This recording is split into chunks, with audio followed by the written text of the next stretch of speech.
Assalamualaikum warahmatullahi wabarakatuh. Berjumpa kembali dengan saya di channel Kuaru TV. Nah, dana talangan haji, ya ini kan sering banget jadi solusi buat kita yang pengen cepet-cepet berangkat ke Tanah Suci. Tapi, pernah nggak sih kita berhenti sejenak dan bertanya, skema yang ditawarkan itu beneran udah sesuai syariah belum ya? Hari ini kita bakal kupas tuntas sebuah investigasi yang temuannya jujur aja cukup mengejutkan. Yuk kita mulai. Lihat angka di depan Anda. Lebih dari 30 tahun. Ini bukan tenor KPR rumah loh. Ini adalah estimasi antrian haji di beberapa wilayah di Indonesia. Sebuah penantian yang bisa dibilang seumur hidup bagi sebagian orang. Nah, dari sinilah semua kegelisahan ini muncul dan sekaligus membuka pintu bagi produk keuangan yang akan kita bedah sama-sama. Oke, ini dia peta perjalanan kita hari ini. Pertama, kita sentuh dulu soal impian haji dan apa sih hambatannya. Lalu kita lihat solusi yang ditawarkan, yaitu dana talangan. Nah, habis itu kita masuk ke intinya. Kita uji beneran nggak sih produk ini patuh syariah, lalu kita ungkap temuan yang wow, mengejutkan, dan yang paling penting semua ini artinya apa buat kita. Pergi haji itu kan rukun Islam yang kelima. Buat jutaan muslim di Indonesia, ini bukan sekedar perjalanan, tapi panggilan jiwa, puncak dari sebuah perjalanan spiritual yang diimpikan seumur hidup. Tapi, impian suci ini ternyata dihadapkan pada dua tembok raksasa. Satu, tembok waktu. Bayangin aja, antre bisa sampai 47 tahun. Dua, tembok biaya yang makin hari makin tinggi. Kombinasi dua hal inilah yang bikin banyak orang merasa, aduh, kayaknya mustahil deh bisa sampai ke sana. Nah, untuk merobohkan tembok tadi, muncullah sebuah solusi dari Lembaga Keuangan Syariah atau LKS yang kita kenal sebagai dana talangan haji. Konsepnya simple banget.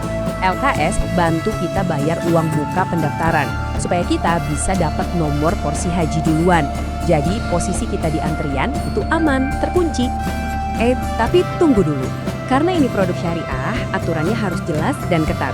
Makanya di tahun 2002, Dewan Syariah Nasional MUI mengeluarkan buku panduannya, yaitu Fatwa nomor 29. Inilah aturan main yang wajib, kudu, harus diikuti semua LKS yang mau menawarkan produk ini. Nah, disinilah letak kuncinya teman-teman. Fatwa ini memisahkan produk ini jadi dua kotak yang berbeda dan nggak boleh dicampur aduk. Kotak pertama itu card, ini pinjaman murni tanpa bunga, cuma buat nalangin biaya daftar. Kotak kedua itu ijarah, ini adalah jasa pengurusan dari bank dan sebagai imbalannya kita bayar biaya jasa yang namanya ujrah. Ingat ya, pinjaman dan jasa itu dua hal yang benar-benar terpisah. Dan inilah aturan emasnya, poin paling krusial dari semuanya. Fatwa bilang, biaya jasa atau ujroh itu tidak boleh dihitung berdasarkan besar kecilnya pinjaman yang kita terima. Biayanya harus flat, harus tetap untuk jasa pengurusannya. Kenapa ini penting banget? Karena begitu biaya jasa dihitung dari persentase pinjaman, ya itu udah mirip banget, bahkan bisa dibilang sama aja dengan bunga atau riba. Aturan ini adalah jantung dari kehalalan produknya. Oke, aturan mainnya kan udah dibuat dari 2 dekade yang lalu. Jelas banget. Pertanyaannya sekarang, di lapangan praktiknya gimana? Apakah benar-benar sesuai aturan? Nah, untuk menjawab ini, sekelompok peneliti akhirnya melakukan sebuah investigasi besar-besaran. Dan ini bukan penelitian kaleng-kaleng ya. Mereka pakai metode ilmiah yang sangat ketat, namanya Prisma. Dari puluhan dokumen, disaring lagi, sampai akhirnya terpilih 23 studi kasus yang paling relevan untuk dibedah habis-habisan. Ini menunjukkan keseriusan investigasi ini. Sekarang kita sampai di puncaknya, bagian paling inti dari semua pembahasan kita. Apa sih yang sebenarnya ditemukan oleh para peneliti setelah menguliti data selama puluhan tahun ini? Siap-siap ya. Pertanyaannya jadi sangat sederhana dan langsung menusuk. Setelah lebih dari 20 tahun fatwa ini ada, apakah industri keuangan syariah kita benar-benar patuh pada aturan yang jadi landasan produk dana talangan haji? Dan inilah jawabannya. Hasilnya terus terang mencengangkan.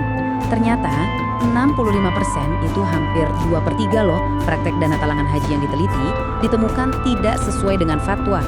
Cuma 35% yang benar-benar lurus ngikutin aturan main syariah. Loh kok bisa? Apa biang keladinya? Nah, investigasi ini menunjuk hidung satu penyebab utama, pelanggaran terhadap aturan nomor 4. Aturan tentang apa? Tentang penentuan ujrah atau biaya jasa. Betul, aturan emas yang tadi kita bahas, itu justru yang paling banyak dilanggar. Coba kita lihat contoh-contoh nyata dari pelanggaran itu. Beberapa bank besar menetapkan ujrahnya itu pakai persentase per tahun dari total pinjaman. Ada yang 12,6%, 8,25%. Skema ini kan persis sama plek dengan cara kerja bunga di pinjaman konvensional. Dan ini jelas-jelas dilarang keras oleh fatwa. Oke. Setelah lihat semua data dan temuan yang bikin geleng-geleng kepala ini, pertanyaan paling penting sekarang adalah, terus apa artinya ini semua buat kita? Buat saya, buat Anda, para calon jemaah haji.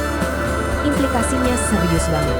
Pertama, ada resiko kalau produk yang kita kira sudah syariah, ternyata di dalamnya ada unsur riba.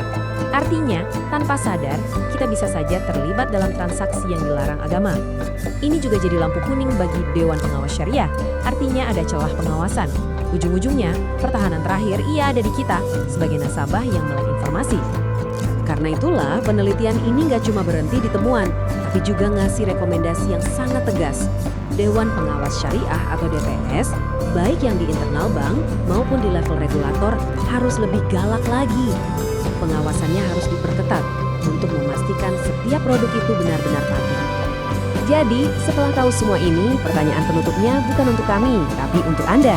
Kalau besok Anda datang ke bank mau daftar dana talangan haji, pertanyaan kritis apa yang akan Anda ajukan ke mereka? Khususnya soal bagaimana mereka menghitung biaya ujrah. Karena pada akhirnya, memastikan niat suci ibadah kita tidak tercampur dengan transaksi yang syubhat, itu adalah tanggung jawab kita masing-masing. Sekian pembahasan kita kali ini terkait dana talangan haji dan kepatuhan syariah. Semoga apa yang kita diskusikan bisa jadi bekal agar kita lebih bijak dalam mengambil keputusan. Jangan lupa share and like video ini biar manfaatnya tersebar luas. Terima kasih. Assalamualaikum warahmatullahi wabarakatuh.